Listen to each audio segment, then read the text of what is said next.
defend his thesis written in French on La Poésie et la Rêve de l'Homme Noir, translated as Poetry and Black Renaissance. From there, he went to Oxford University, where he took a diploma in education from Cardinal Newman's bench. On January 1, 1962, Fonlon, the first Cameroonian Anglophone PhD holder, was enlisted as an associate professor in the Faculty of Letters and Human Sciences, shortly after the creation of the University of Yaoundé. It is from here that he was on secondment to government in principle. After leaving the government, he went back to active academic life in October 1971 as associate professor and head of the Department of African and Negro Literature in the University of Yaoundé. He remained in that grade of associate professor until 1978, when he became a full professor. Among his contributions to the university, he took part in secular reforms and helped to develop postgraduate studies. To Bernard Fonlon, a country's university is the brain of the nation, the powerhouse of its intellectual life, the supplier of its skills, the molder of its leadership, and the seat of its highest cultural institution. Teaching, to him, was his first responsibility, as he had an overriding mission to transform the youth to become much more informed and responsible as future leaders. In 1962, together with William Eteke Mbumwa, he launched the Cameroon Cultural Review, ABIA, and was its editor-in-chief until his death.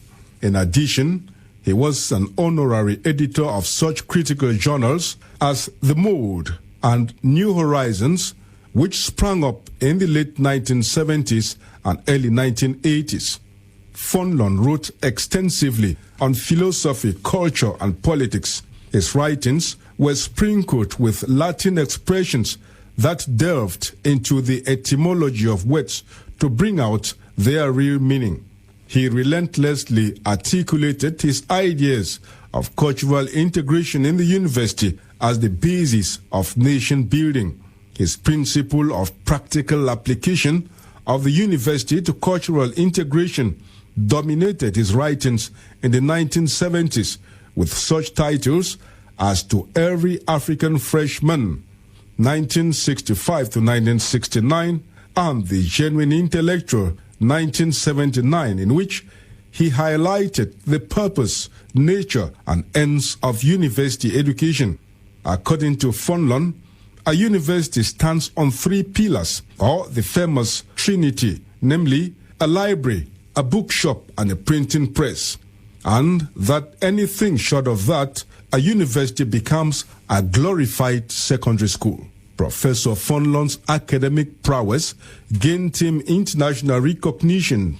His booklet To Every African Freshman earned him a place in the Nigerian Philosophical Society of the University of Nigeria, Enugu. He was also a member of the National Geographic Society of America and a member of the editorial board of the Paris-based Présence Africaine 11 years after its inception.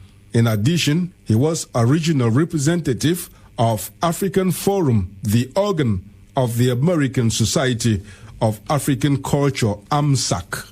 He retired as professor in the University of Yaoundé in 1984 at the age of 60 and breathed his last on August 27, 1986.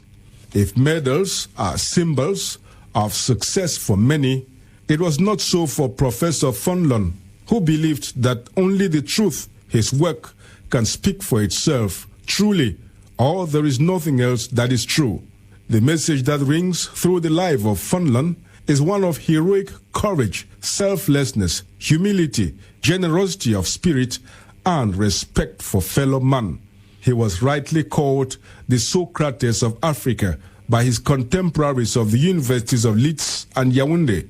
Like Socrates, he died poor in material terms, or heroic resistance to the enticements of the world but rich in spiritual and moral themes. Professor Tala Kashim was the first doctorate candidate to be supervised by Professor Bernard Fonlon in the Department of African and Negro Literature, University of Yaoundé in 1979. He says Professor Bernard Fonlon was simply a man of his own kind.